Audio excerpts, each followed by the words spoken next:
여러분, 살아가면서 그런 거 많이 느낀 적 있지요. 똑같은 말을 하고 똑같은 행동을 하는데 어떤 사람은 똑같은 말과 똑같은 행동에 대해서 반응할 때 그냥 자연스럽게 반응하고 웃고 좋게 받아들이는데, 똑같은 말, 똑같은 행동에 대해서 어떤 사람은 오해하고 상처받고 갑자기 그 말을 듣더니 얼굴 표정이 달라지고 그러는 적이 많이 있잖아요. 여러분, 그래서 자기는 몰랐어. 나중에 알고 봤더니 그냥 내가 한 말, 그것 때문에 그 사람이 상처받았다는 거예요. 나는 몰랐는데, 나는 전혀 그런 의도가 아니었는데. 여러분, 그런 경험 했어요? 해봤어요? 많이 하죠. 살아가면서 많이 하죠. 왜 그럴까요? 왜 그럴까? 왜 그럴까? 어떤 사람에게는 똑같은 말, 똑같은 행동을 했는데도 그냥 허허허 이해하고 아무렇지도 않게 받아들이는데, 다른 사람은 그렇지 않고 전혀 엉뚱하게 받아들일까? 어떤 사람은 내가 하는 말에 대해서 넓은 마음 가지고 이해하고 그러는데, 왜 다른 사람은 꽁 하고 이해하지 못하고 그럴까요? 왜 그럴까? 뭐 때문에 그럴까요? 뭐 때문에 그럴까? 이 사람은 마음 심보가 좋아서 그렇고, 이 사람은 마음 심보가 원래부터 안 좋아서 그럴까요? 그렇지 않아요. 저는 친밀감의 정도의 차이라고 생각해요. 친밀감의 정도의 차이라고 생각해요. 그러니까 저 사람과의 나와의 관계가 어떻게 설정되어 있느냐, 그게 중요하다고 봐봐요. 여러분, 예를 들면 오늘 또 이제 저희 교회에 누가 잘 아는 분이 방문을 했어요.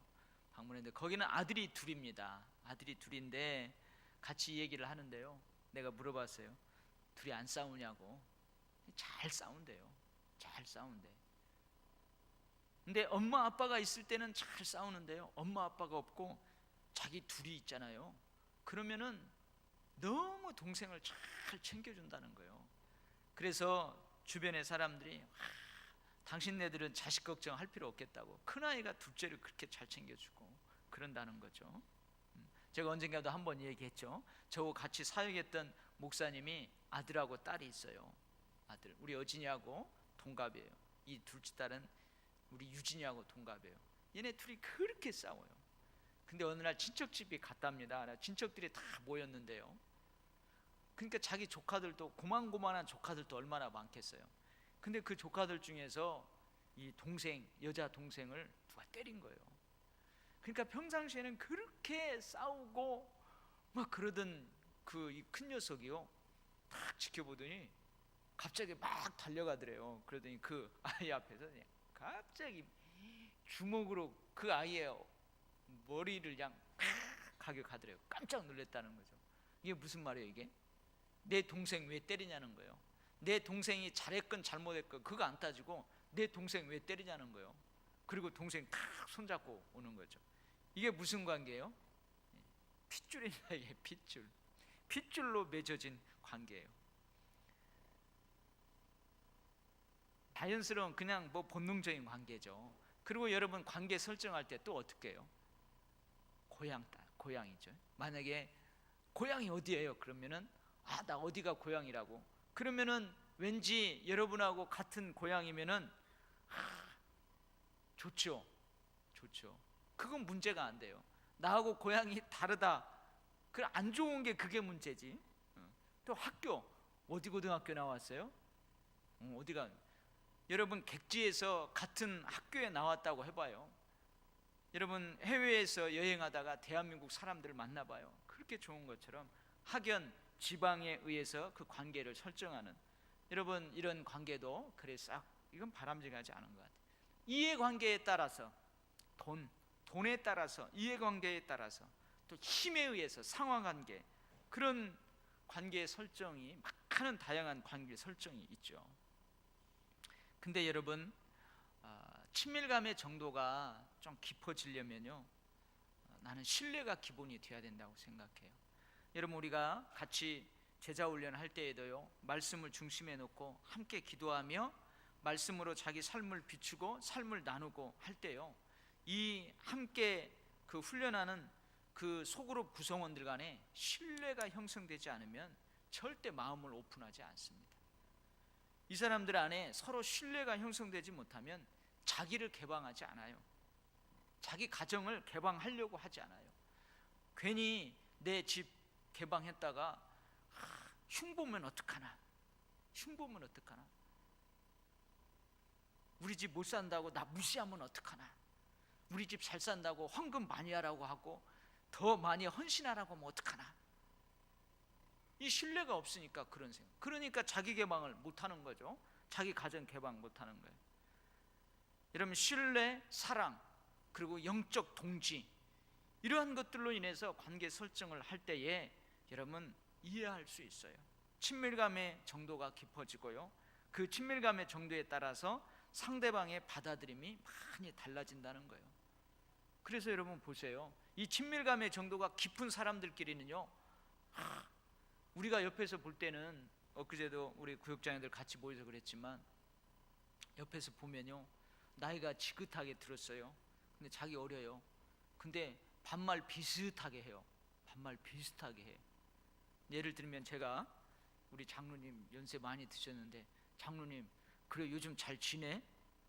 이렇게 하면은 여러분들 옆에서 듣게요. 아니 저 목사님이 아무리 목사라고 해도 나이가 어린데 아니 어른한테 왜 저럴까? 근데 그 장로님이 아무렇지도 않고 목사님 나 잘 지내요. 어때 목사님 일주일간 잘 지냈어요?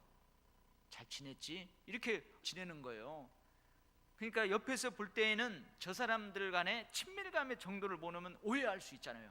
아니 목사님 애도 없다, 어떻게 아무리 목사라고 해도 어른 장로님들한테 반말 그렇게 하고 은근히 이렇게 말을 내리고 그러나? 그럴 수 있어요. 근데 두 분의 친밀감의 정도는 아버지와 자식, 피를 나눈 그 혈족 관계처럼 그렇게 친밀해요. 그래서 오해가 안 돼. 장로님한테 장로님 그래 일주일 잘 지냈죠? 잘 지냈죠? 뭐 이렇게 약간 이렇게 존칭을 약간 내리는 듯 해도 장로님이 전혀 나를 무시한다고 생각하는 거예요. 왜 그래요? 친밀감의 정도가 다르니까 그래요. 근데 만약에 이 친밀감이 별로 없고요, 그래요. 그러면은 그렇게 하면 벌써 어떻게 해요?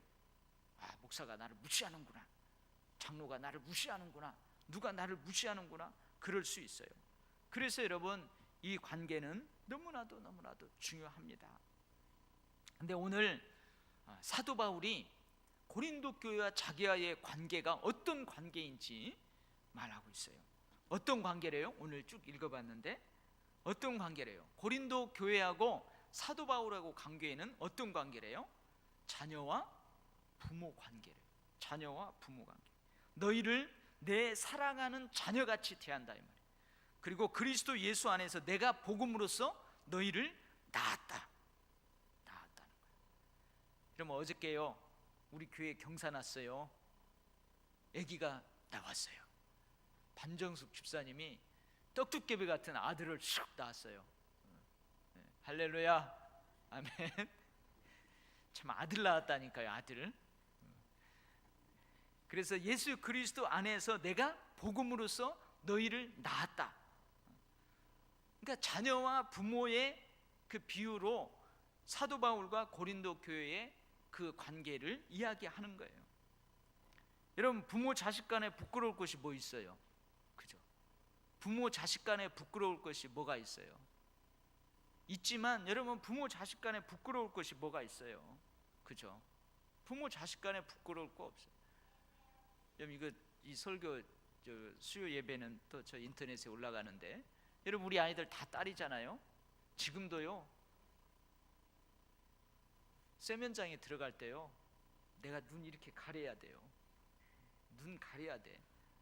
전혀 부끄러운 줄 몰라요. 아빠 앞이라서 부끄러운 줄 몰라요. 그래서 제가 한 번은 얘네 엄마한테 여보 좀 뭐라고 해야 되는 거 아니야 그랬더니 내버려 두래요.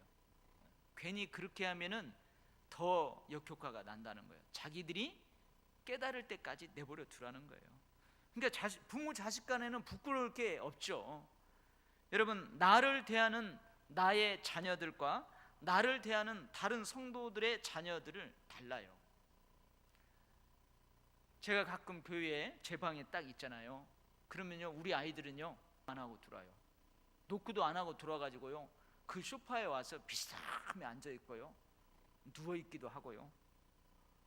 아빠 아침 먹었어? 반말하고요. 그래요. 제 앞에서 그렇게 해요. 근데요, 만약에 다른 성도님, 제 딸아이의 친구가 딱 들어오잖아요. 그러면 제 방에 그렇게 못 들어와요. 어떻게 들어와요?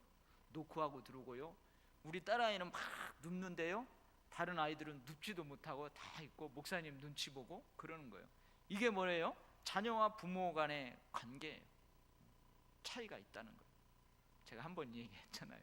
제가 청년을 지도하는데 그 청년이 그 목사님 아들하고 같이 필리핀에 어학연수를 갔어요. 근데 그 목사님이 그 필리핀에 있는 선교사님들이 초청을 해가지고 이제 집회를 하러 갔어요. 그 숙소인 호텔로 이제 목사님 아들하고 그 친구하고 같이 갔어요. 근데 그 친구가 갔다 와서 그러는 거예요. 그러면서 그 친구는 아버님이 좀 일찍 돌아가셨거든요. 갔다 와서는 이게 자녀가 받는 은혜구나, 그걸 알았다는 거예요. 자기는 여러분 담임 목사님이니까 얼마나 어려워요. 근데 그 친구는 아버지 있는데 다리 뻗고 있고 비스듬히 누워서 같이 텔레비 보고 자기는 이러고 앉아있는 거예요. 그게 하면서 그가 그걸 보고 이게 자녀가 누리는 은혜구나, 자녀가 누리는 은혜구나, 그런 이야기를 하더라고요.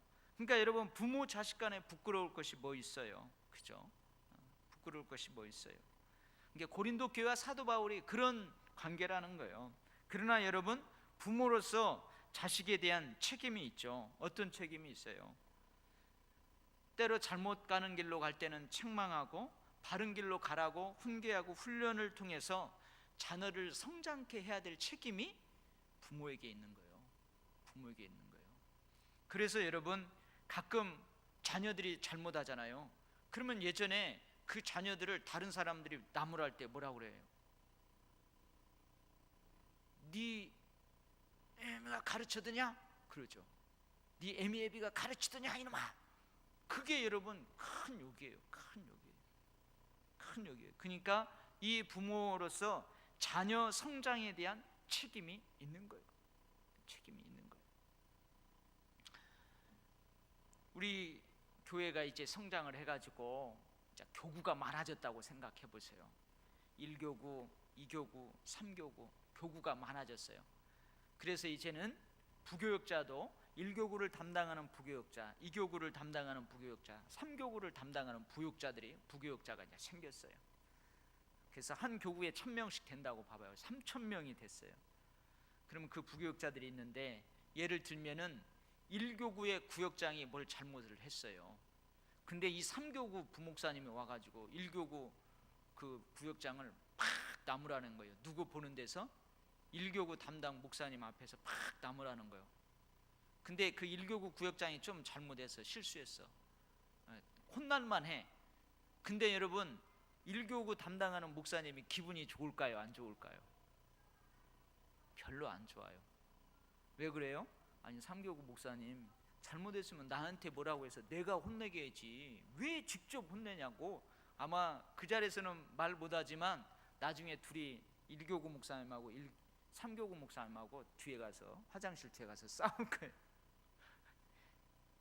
그러니까 책망과 훈련을 통한 자녀 성장에 대한 책임이 부모에게 있다는 거죠. 부모에게 있어요. 그 다음에 부모는요, 아픔을 감내해야만 돼요. 또 뭐냐? 자녀가 잘못했을 때요, 회초리를 들어서 매를 칠 때에 가슴이 아파요.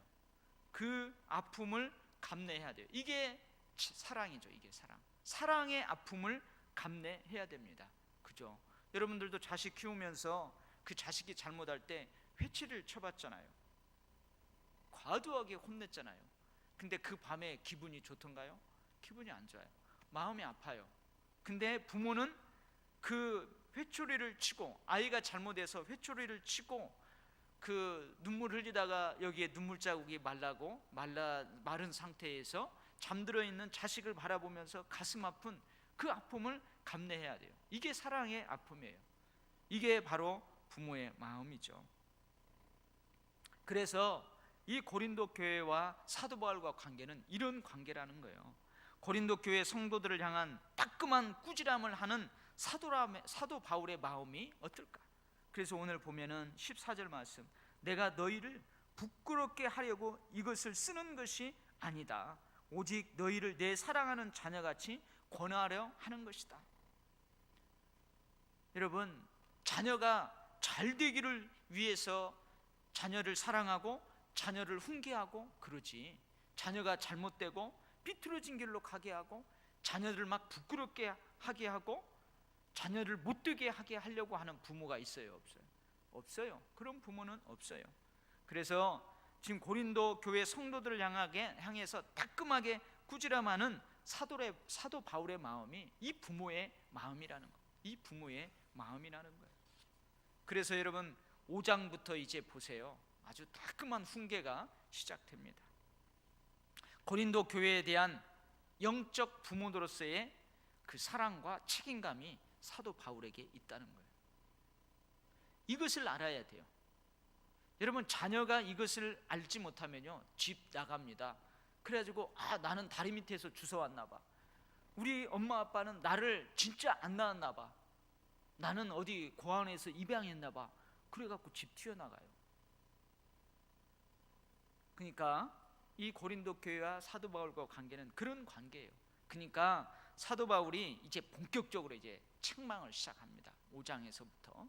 근데 그렇게 해도 너희들이 상처받지 말라. 고린도 교인들아, 나는 너희의 아버지란다. 나는 너희의 영적 아버지란다. 내가 너희들을 복음으로 낳았는데 내가 너희들을 부끄럽게 하려고, 너희들 잘못되게 하려고 그러는 거 절대 아니다. 너희들 사랑하는 마음으로, 자식에 대한 책임감으로, 너희들을 매를 들고 사랑으로 훈계하고 할 때 그 매 맞는 너희들 보면서 아픈 마음이 내가 왜 없겠냐.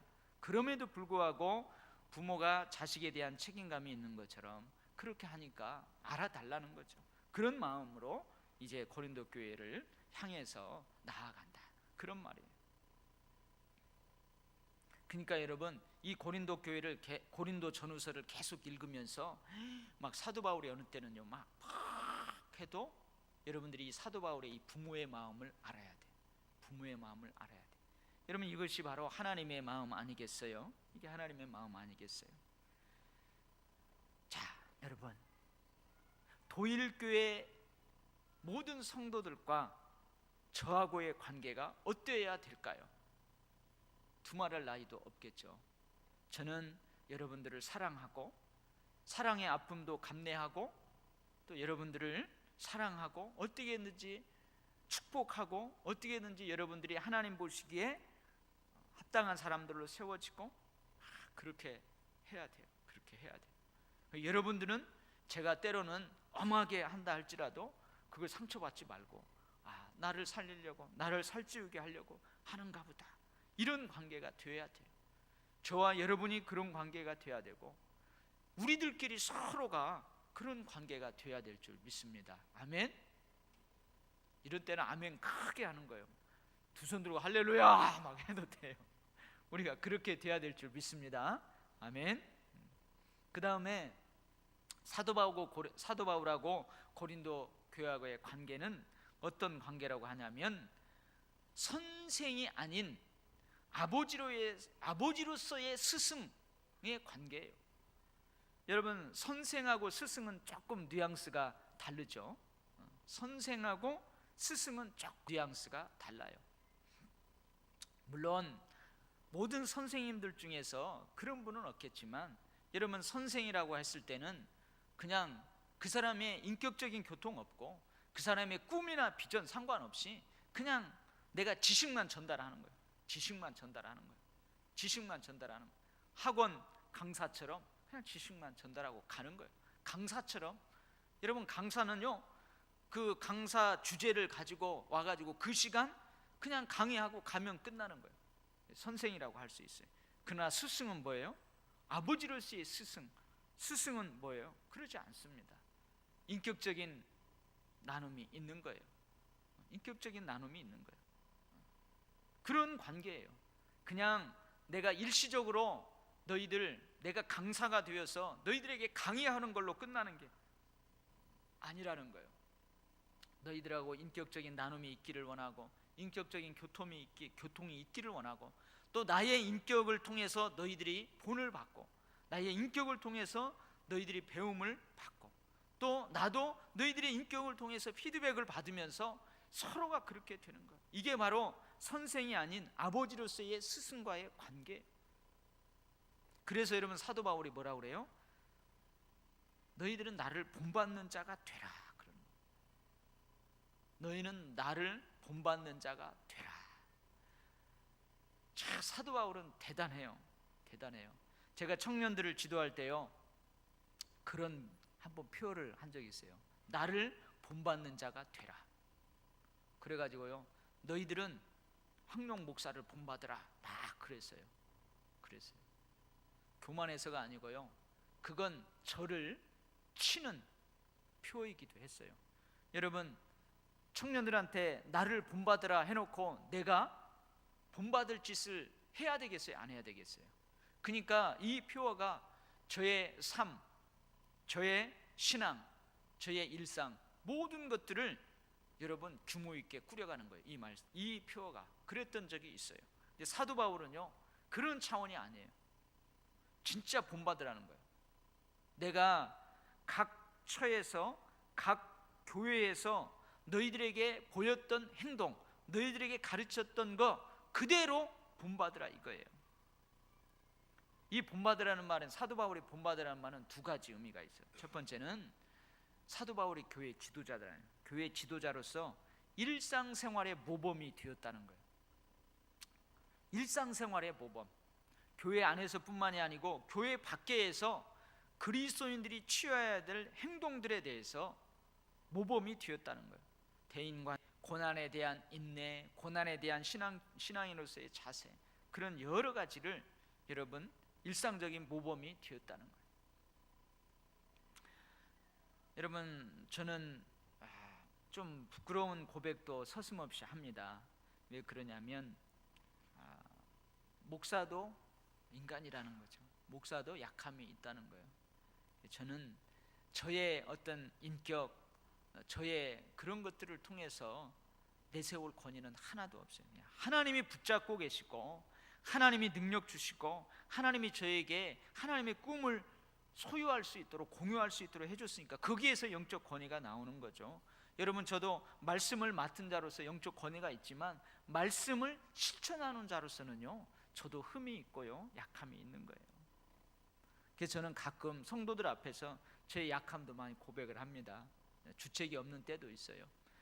후회하는 때도 있어요. 내가 괜히 이 말 안 해도 되는데. 제가 지지난주인가 우리 구역장님들하고 구역 영성 훈련을 마치고요, 이제 이 앞에 현대 아이파크 전도를 하러 갔습니다. 근데 그때 구역장들한테 우리가 함께 나눈 이야기가 뭐냐면, 그리스도인답게 잘 생활을 하면서 주님 오실 맞이할 준비를 해야 된다. 주님 탄생을 준비해야 된다 그랬어요. 근데 이제 구역자님들 다 이거 우리 장미 허브 이렇게 나눠주라 하고 다 맡겨주고, 제가 이제 은행에 가서 볼 일이 있어갖고 은행을 가려고 저기 트레이더스 앞에 신호를 딱 기다리고 있었어요. 근데 이제 그 좌회전을 하려고 하는데 직진 신호가 켜졌어요. 그래서 빨간불로 탁 바뀌더라고요. 그래서 계속 좌회전 신호 떨어지다가 빨간불에 바뀌고 바로 좌회전 신호가 안 들어오는 거예요. 그냥 나도 모르게 그냥 좌회전을 해버렸어요. 근데 뒤에 경찰차가 있었어요. 막 가니까 경찰차가 삐뽀 하더니 따라오는 거예요. 여러분, 신호위반 딱지 끊었을까요? 안 끊었을까요? 안 끊었어요. 그 아저씨가 딱 오더니, 목사님이세요? 예. 죄송합니다. 그래서 제가 그 운전면허증을 미리 내면서 제가 잘못했습니다. 끊으세요 하고 주었어요. 아니 목사님, 제가 끊겠다는 게 아니고요, 왜 그 가셨어요? 사람들이 지켜보는데 목사님 그 신호 위반하고 가는데 우리 경찰차가 가만히 있으면 안 될 것 같아서 왔다고. 그러면서 우리 교회에 대해서 너무 잘하는 거예요. 그래서 안부를 물어요. 목사님 뭐 이런 거 문제는 잘 해결됐습니까? 뭐 어쩌습니까? 갖고 딱 봤죠. 아 진짜 나 뜨겁대요. 나 뜨거워요. 그래서 제가 딱지는 안 끊었어요. 그러면서 제가 경찰에 그러고 이제 잘 안부 묻고 아주 잘 이야기하고 간 다음에 차를 탁 타고 회개했잖아요. 하나님 오늘 내가 구역장들한테 그렇게 하자고 기도하고 말씀 전했는데 이게 뭡니까? 아버지 부끄럽습니다. 부끄럽습니다. 용서해 주세요. 그리고 거기서요 운전대 잡고 한참 기도하다 왔어요. 근데 이게 어려워요. 이게 나를 본받으라 하는 게 어려워요. 근데 여러분 그거 나 보는 사람 하나도 없었거든요. 성도들이 보는 사람 하나도 없었어요. 내가 그 고백 안 하면 모르죠. 근데 여러분 이렇게 말씀대로 살기가 힘든 거예요. 여러분 몇 번 다짐하고 내가 말씀대로 살리라, 내가 그리스도인답게 살리라 몇 번 다짐하고 해도 잘 안 돼요. 힘이 들어요. 그렇다고 해서 그 말씀을 포기하면 안 된다는 거예요. 우리 절대 포기하면 안 된다는 거예요. 그래서 하나님이 또 회개의 장을 마련한 거예요. 그래서 운전대 잡고 회개하는 거예요. 또 결심하고 또 다짐하는 거예요. 여러분 나를 본받는 자가 되라 이 말은요 정말 어려운 것입니다. 근데 사도 바울은요 교회 지도자로서 일상생활에서 모범이 되었다는 거예요. 제가 가끔 이야기하죠. 우리 아이들이 집에서 있으면은 제가 조금 잘못하면은 아빠 교회 권사님들이 아빠 그러는 거 알아요? 마음에 안 든다는 거죠. 일상생활에서 교회 지도자로서 모범을 보이는 거예요. 특히 아내에게 가족들에게 모범 보이면 어려워요. 한번 제 아내한테 물어보세요. 교회 지도자로서 목사님 집안에서도 잘하나요? 물어보세요. 그러면은 물론 잘한다고 할 거예요. 잘한다고 하지. 잘하니까. 그 어려운 거예요. 근데 사도 바울은 선생이 아닌 아버지로서의 스승으로서 그렇다는 거죠. 그 다음에 또 한 가지는 교회 지도자로서 신앙생활의 모범. 일상생활에서 모범뿐만이 아니고 신앙생활에서의 모범. 기도, 말씀, 예배, 헌신, 헌금 생활하는 거, 헌신하는 거, 충성하는 거, 기도하는 거, 말씀, 예배하는 거 다 여러분 신앙의 모범이 됐다는 거예요. 그래서 사도 바울은 뭐라고요? 나를 본받는 자가 되라. 왜 그래요? 선생이 아닌 아버지로서의 스승으로서 그들과 관계를 맺고 있기 때문에 본이 되라는 거예요. 그래서 우리 교사들은요, 우리 그리스도인들은 가르침으로써 섬기는 거예요. 내가 이 성경 말씀을 잘 터득해서 내가 감동을 받고 내가 은혜를 받고 그래서 입술로 가르치는 거예요. 가르침을 통해서 섬겨줘요. 학생들을 가르치는 이 사역을 통해서 그들을 섬기는 거예요. 또 하나는요, 섬김을 통해서 가르치는 거예요. 내가 섬기는 삶을 보여줌으로, 내가 기도, 말씀, 예배, 헌신, 충성 그런 삶을 보여줌으로 그 아이들을 가르치는 거예요. 그래서 교사들이요 예배 시간에 늦고 교사들을 다 사도신경 하는데요, 자기는 그 예배 시간에 안 들고 뒷짐지고 다니면서 이놈의 자식아 사도신경 하는데 너 눈 안 감고 왜 사도신경 안 하고 있어? 이거 절대 바람직한 거 아니에요. 기도하는데요, 기도하는데 선생님은 눈 뜨고 매 가지고 다니면서 이놈의 자식아 다 기도하는데 너 왜 눈 뜨고 기도 안 해? 그러면 그 아이가 뭐라고 하는 줄 아세요? 선생님은 왜 기도 안 하세요? 그런다고요. 이게 여러분 절대 이게 신앙의 모델이 되는 게 아니에요. 그런 때는 어떻게 해요? 나무라지 말고요, 떠드는 그 아이 옆에 가서 기도할 때 같이 기도하는 거예요. 사도신경 같이 하고요, 찬송할 때 쫙 하고 찬송하고, 그 본을 보임으로써 그들에게 가르치는 거죠. 그들을 섬김으로써 가르치는 거예요. 이게 어려운 거예요. 근데 사도 바울은 선생이 아닌 아버지로서의 스승이기 때문에 나를 본받는 자가 되라 했고, 또 본받을 만하게 그렇게 삶을 살아갔다는 거예요. 여러분 이게 힘이 듭니다. 이게 힘이 듭니다. 그러나 우리가 이 말씀을 포기하면 안 되는 줄 믿습니다. 우리가 그리스도인으로서 세상의 빛과 소금, 그리스도의 향기가 되는 이 삶을 포기하면 안 되는 줄 믿습니다. 우리는요 한 번 예수 믿었다고 해서 한 번에 완벽하게 되는 게 결코 아니에요. 성화의 과정을 계속해서 가는 거예요. 그 과정 가운데 있는 거예요. 그래서 점점 변화되면서 그리스도의 장성한 분량을 목표로 해서 끊임없이 그렇게 달려가는 존재인 줄 믿습니다. 여러분, 우리가 나를 본받는 자가 되라, 이것을 결코 포기하면 안 될 줄 믿습니다. 그 다음에 사도 바울의 고린도 교회 사랑하는 마음을 볼 수가 있어요. 그래서요, 이러한 고린도 교회와 사도 바울의 이런 관계이기 때문에 사도 바울이 그 고린도 교회를 사랑하죠. 그래서 사랑하는 조치를 취하는데, 먼저 어떤 조치를 취하냐면은 자기가 가기 전에 디모데를 먼저 보냅니다. 디모데를 먼저 보내요. 그래서 내가 디모데를 먼저 보냈다, 내가 디모데를 먼저 보낸 것은 그리스도 예수 안에서 내가 너희들에게 보여주었던 그 삶, 그 가르침 너희들이 잊었느냐 생각나게 할 것이다. 그래서 디모데가 분명히 그 고린도 교회의 많은 문제들을 듣고 사도 바울의 편지를 가지고 갔을 거예요. 가서 그 고린도 교인들을 모여놓고 제자 훈련을 했겠죠.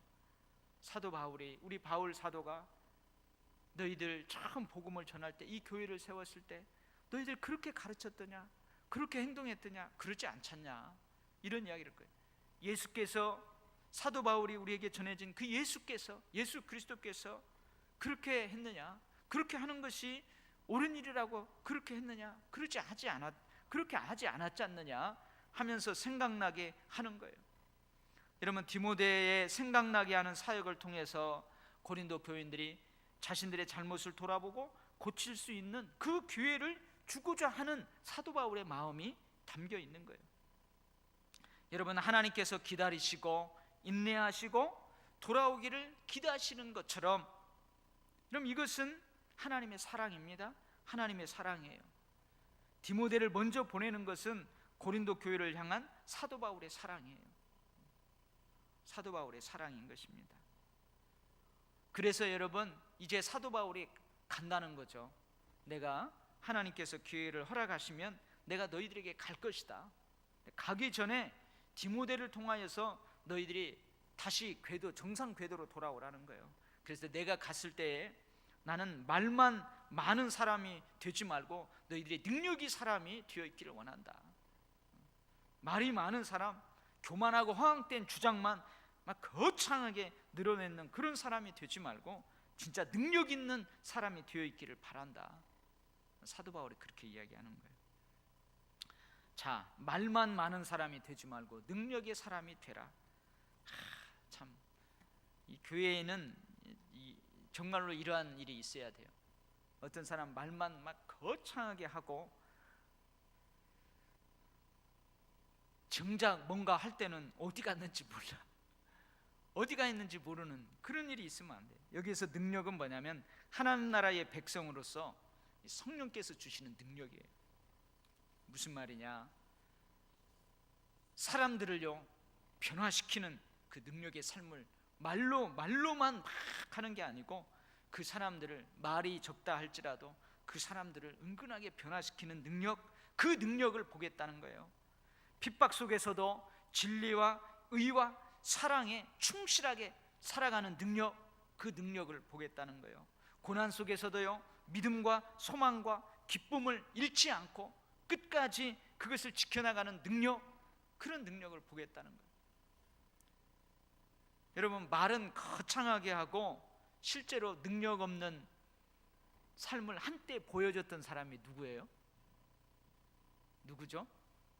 말은 막 거창하게 하고 실제로 삶에서는 능력을 보여주지 못했던 사람이 있어요. 한때, 그 한때 누구죠? 여러분들 잘 아는데 베드로예요. 베드로. 주님, 무슨 말이야? 나는 주님 절대 부인하지 않아요. 나는 이놈들이 주님을 배반할지 모르겠지만 나는 절대 배반하지 않고요, 주님하고 함께 죽을지언정 나는 주님과 절대 알뜰하겠습니다. 막 말은 막 거창하게 해놓고 십자가의 현장에서 계집종 하나가 와서 옆구리 콱 찔르니까 어떻게 해요? 능력 없는 모습으로 주님을 배반해버리고 주님과 그 눈이 마주치자 찔리는 그 눈총에 찔려가지고 튀어나가면서 어딘가에 막 달려가서 통곡했던 베드로, 그렇잖아요. 그게요, 말만 많고 능력 없는 자의 모습이에요. 그냥 한때 그랬어요, 베드로가. 근데 나중에 놀랍게 변화되잖아요. 그런 사람이 되어 있기를 바란다. 그리고 사도 바울이 고린도 교회를 향한 사랑이 있는데, 그거 뭐냐면 매가 아니라 사랑과 온유한 마음으로 나가기를 원한다.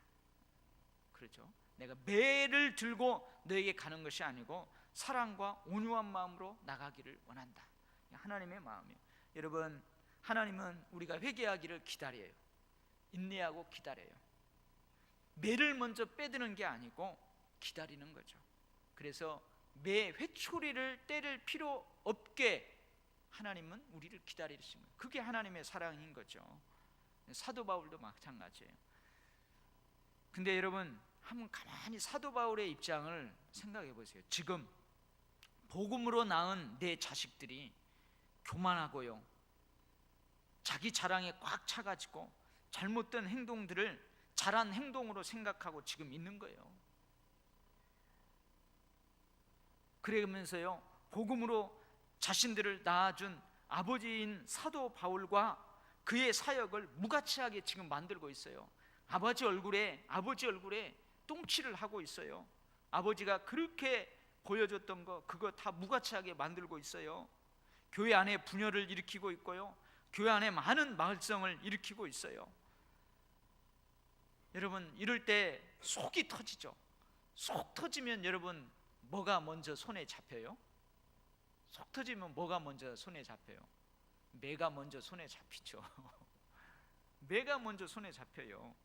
매를 드는 것이 일반적이에요. 여러분, 인내하고 내 성질을 죽이고 오히려 사랑으로 대하고 온유한 마음으로 그 자식을 끌어안고 하기가 어려워요. 먼저 이제 속 터지면 매부터 드는 거예요. 이놈 새끼 매 어디냐, 이놈 새끼만.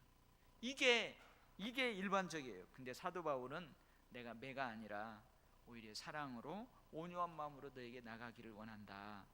여러분, 그렇게 하고 있습니다. 여러분, 요즘 이 지구상에 가장 큰 별이 졌다, 그렇게 평가를 받고 있는 저 남아공의 넬슨 만델라, 그분이 96세를 사시고 이제 별세를 하셨어요. 근데 그분이 지금 아주 성자처럼 떠받들여져 있습니다. 근데 이분도요, 대단한 삶을 살았기 때문에 그래요. 여러분, 이분이 그 아파르트헤이트라고 백인들이 흑인들 인종을 차별하는 정책을 썼어요. 그래가지고요, 이 남아공에서 백인들이 집권할 때에 흑인 거주지를 정해줬어요.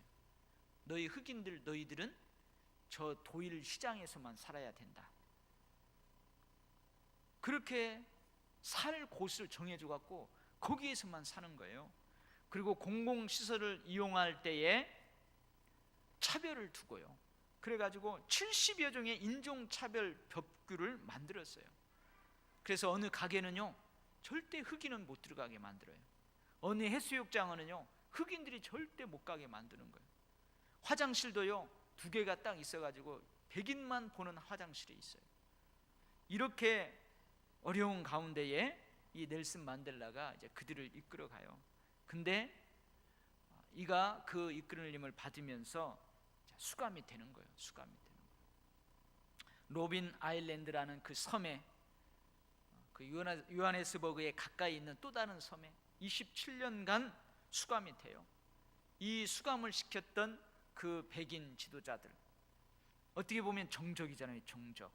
정적이에요. 자기를 죽이려고 했던 정적. 정치적인 생명을 끝내고 일상적인 삶을 끝내버리려고 했던 그런 자들이에요. 근데 이런 자들의 그 핍박을 극복하고 94년에 남아공 흑인 초대 대통령이 돼요. 여러분, 보통 사람들은 어떻게 합니까? 초대 대통령이 됐다니까요.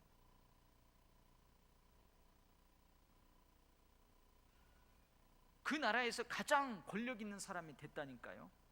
그러면 여러분 일반적으로 어떤 생각이 들어요? 나를 죽이려고 했던 적들에 대해서 매를 먼저 들고 싶은 것이 일반적인 마음이에요. 저것들이 나를 죽이려고 해서 이제 내가 힘이 생겼어. 나의 정적들을 하나하나씩 교묘하게 안가품을 하는 거죠. 정치적 보복을 하고 싶은 것이 일반적인 마음이에요. 일반적인 마음. 그런데 이 넬슨 만델라 대통령은 어떻게 해요? 그렇게 하지 않습니다. 그렇게 하지 않아요. 자기를 죽이려고 했던 사람에게 먼저 손을 내밀고요, 먼저 화해하고요, 먼저 서로 살고 화해와 용서, 그리고 어떻게든지 그 국가의 이익을 위해서 자기의 정적이든지 자기를 반대하는 사람이든지 함께 했어요. 그래서 이 넬슨 만델라가 죽자 이 지구상에 가장 별이 떨어졌다 그러는 거죠. 참 힘들어요. 사도 바울 매를 들고 싶은 그런 마음이에요. 지금 당장 매를 막 들어야 돼요. 근데 매를 들지 않고 그들을 향한 사랑 때문에 온유한 마음으로 나가기를 원하는 거죠. 여러분 넬슨 만델라도 사도 바울의 그런 마음이 담겨져 있어요. 담겨져 있어요. 참 어렵습니다. 참 어려워요. 근데 사도 바울이 고린도 교회와의 관계가 그런 관계이기 때문에 그런 마음을 가지고 고린도 교회를 대하는 거예요. 대하는 거예요.